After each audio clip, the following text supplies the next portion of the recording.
မျိုးသမီးတစ်ယောက်ဟာအိမ်လုံခြုံရေးကင်မရာမှတ်တမ်းကိုပြန်ကြည့်နေရင်ထိတ်လန့်စရာကောင်းတဲ့အရာတစ်ခုကိုတွေ့ရှိခဲ့ပါတယ်။အမျိုးသားတစ်ယောက်ဟာသူမရဲ့ကုတင်အောက်ကိုဝင်ရောက်ပုန်းအောင်နေခဲ့ပြီးအဲ့ဒီအချိန်ထိရှိနေုံပါပဲ။သူဟာသူမရဲ့အိမ်ထဲမှာပုန်းအောင်နေခဲ့တာတစ်နှစ်တိတိရှိနေပါပြီ။ညတိုင်းသူမအိပ်ပျော်သွားတဲ့အချိန်ကိုစောင့်ပြီးကုတင်အောက်ကနေထွက်လာကအိပ်ပျော်နေတဲ့သူမကိုဖတ်ထားလေးရှိပါတယ်။မိုးလင်းလို့သူ့နှုတ်ဆက်မိလာတဲ့ခါကျမှတိတ်တဆိတ်ပြန်ထွက်သွားလေးရှိပါတယ်။ဒါကြောင့်လည်းအမျိုးသမီးဟာမနက်မိုးလင်းတိုင်းအားအင်ကုန်ခန်းပြီးနွမ်းနယ်စွာနိုးထလာခဲ့ရတာပါ။တရက်မှာတော့သူမကတကားသောကုတ်ကိုပြောင်းလိုက်ပြီးနောက်ညတန်းကောင်ရံအချိန်ကြီးတစုံတစ်ယောက်ကစကားဝက်ရိုက်ထည့်ပြီးဝင်ဖို့စူးစမ်းနေတာကိုကြားလိုက်ရပါတယ်။အန်နာတယောက်သူ့အနေနဲ့ရှိနေပြီဆိုတာကိုထိတ်လန့်တကြားသိလိုက်ရပေမဲ့အပြင်ထွက်ကြည့်တဲ့အခါမှာတော့ဘယ်သူမှမရှိနေပါဘူး။အဲ့ဒီနေ့အခန်းတန်ရှင်ရေးလုပ်နေတုန်းစားပွဲအောက်မှာကွက်ထားတဲ့အခန်းတော်ကတ်တစ်ခုကိုတွေ့လိုက်ရပြီးအဲ့ဒီကတ်ကဒီတိုက်ကအခန်းကတ်ဖြစ်နေပါတယ်။အန်နာဟာတိုက်ခန်းတွေစီတခန်းဝင်တခန်းထွက်သွားပြီးဘယ်ခန်းတကားပွင့်မလဲဆိုတာလိုက်စမ်းကြည့်ခဲ့ပါတယ်။နောက်ဆုံးမှာတော့ခုနှစ်လွာကတကားတစ်ချက်ပွင့်သွားခဲ့ပြီးသူမလဲတတိထားကအခန်းထဲဝင်ကြည့်လိုက်ပါတယ်။အခန်းတစ်ခုလုံးကတော့ဖုံတွေတက်နေပါတယ်။စားပွဲပေါ်ကကတ်တစ်ခုကနေတဆင့်ဒီအခန်းမှာနေထိုင်သူရဲ့နာမည်ကိုသူမသိလိုက်ရပါတယ်။အန်နာကဒီကိစ္စကိုစုံစမ်းဖို့အတွက်သူမရဲ့သူငယ်ချင်းတစ်ယောက်ကိုအကူအညီလှမ်းခေါ်လိုက်ပါတယ်။ဒီလူဟာစနေနေ့နေ့လယ်တိုင်းကုန်းစုံဆိုင်တစ်ခုမှာဒေါ်လာ3000ပိုးဈေးဝယ်လေးရှိတာကိုသိလိုက်ရတဲ့အတွက်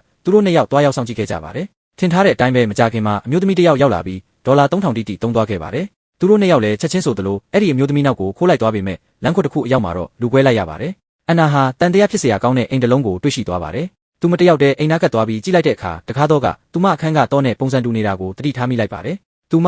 အခန်းရဲ့တကားဖွင့်ကုန်းနံပါတ်ကိုရိုက်ထည့်ပြီးစမ်းကြည့်လိုက်ပါတယ်။အန်သားစရာကောင်းတာကတော့တကားပွင့်သွားခဲ့ပါတယ်။အိမ်ထဲကိုဝင်သွားလိုက်တဲ့အခါမြင်လိုက်ရတဲ့မြင်ကွင်းကြောင့်သူမမင်းသက်သွားခဲ့ရပါတယ်။ခုတင်ပေါ်မှာအမျိုးသမီးတစ်ယောက်ကိုကြိုးအုပ်ထားတာတွေ့လိုက်ရလို့ပါပဲ။အန်နာတစ်ယောက်ထိတ်လန့်လုံးလို့ပါဆက်ကိုလက်နဲ့အုပ်ထားလိုက်မိပါတယ်။လူနာတင်ရင်ခေါ်ဖို့လုပ်နေတော့မှပဲလူတစ်ယောက်ဝင်လာတာကြောင့်ကုတင်အောက်ကိုအမြန်ဝင်ပုံးလိုက်ရပါတယ်။လူကအခန်းထဲဝင်လာပြီးစကားပြောနေတာကိုကြားလိုက်ရတဲ့အခါကုတင်ပေါ်ကအမျိုးသမီးဟာတော့ကပ်ပန်ရှင်စစ်ဖြစ်ကြောင်းအန်နာသိလိုက်ရပါတယ်။လူလက်တုံးအန်နာကအပြင်ကိုထွက်ပြေးဖို့ကြိုးစားပေမဲ့ရုတ်တရက်ဖုံးမိလာတာကြောင့်သူမပုံးနေတဲ့နေရာကိုလူမိသွားပါတော့တယ်။အန်နာဟာရွေးချယ်စရာမရှိတော့ပဲလမ်းမကြီးဘက်ကိုထွက်ပြေးခဲ့ပေမဲ့နေမြေမကျွမ်းကျင်တာကြောင့်မကြခင်မှာပဲလမ်းပိတ်မိသွားခဲ့ပါတော့တယ်